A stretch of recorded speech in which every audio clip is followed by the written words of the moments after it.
আমি যে জায়গাটাতে দাঁড়িয়ে আছি, বলেন তো কে কে চিনতে পারবেন এই জায়গাটা? এখানে কত ছাত্রের কত ধরনের স্মৃতি জড়িয়ে আছে, কত খেলোয়াড়দের কত স্মৃতি জড়িয়ে আছে। এ নান্দিয়াপাড়া বীরশ্রেষ্ঠ শহীদ রুহুল আমিন ডিগ্রি কলেজ।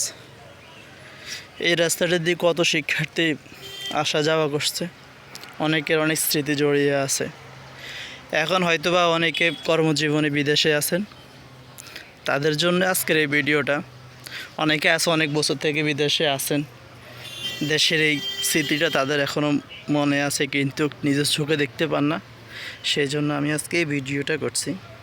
তো এটা হচ্ছে নান্দিয়াপাড়া বীরশ্রেষ্ঠ শহীদ রুহুল আমিন ডিগ্রি কলেজের নতুন ভবন।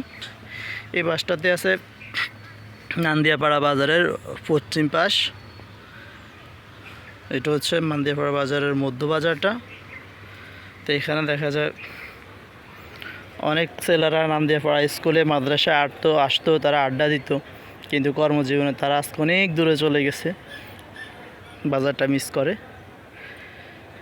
এদিকে নতুন নতুন অনেক ভবন হয়েছে।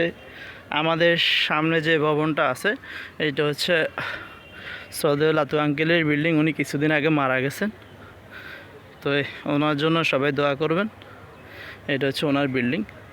আর এই পাশটাতে আছে স্পেশাল, যেটা আমাদের এক সময়ের অনেক শ্রদ্ধেয় শিক্ষক ছিলেন, মুরব্বী ছিলেন আমাদের এই বাগফাসরা গ্রামের বীরশ্রেষ্ঠ শহীদ রুহুল আমিন একাডেমির প্রবীণ শিক্ষক, যিনি মারা গেছেন সরকার স্যার, ওনার এই ভবনটা।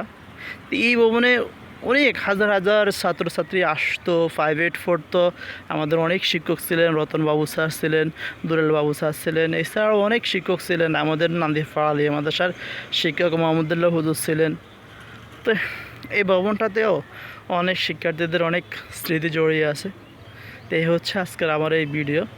আর এই চারপাশের ভিউটা অবশ্যই দেখবেন। আজকে সূর্য উঠে নাই, একটু মেঘলা আকাশ, তারপরে চারপাশের ওয়েদারটা অনেক সুন্দর। তো সবাই আমার পেজটাকে ফলো করবেন অবশ্যই। ধন্যবাদ।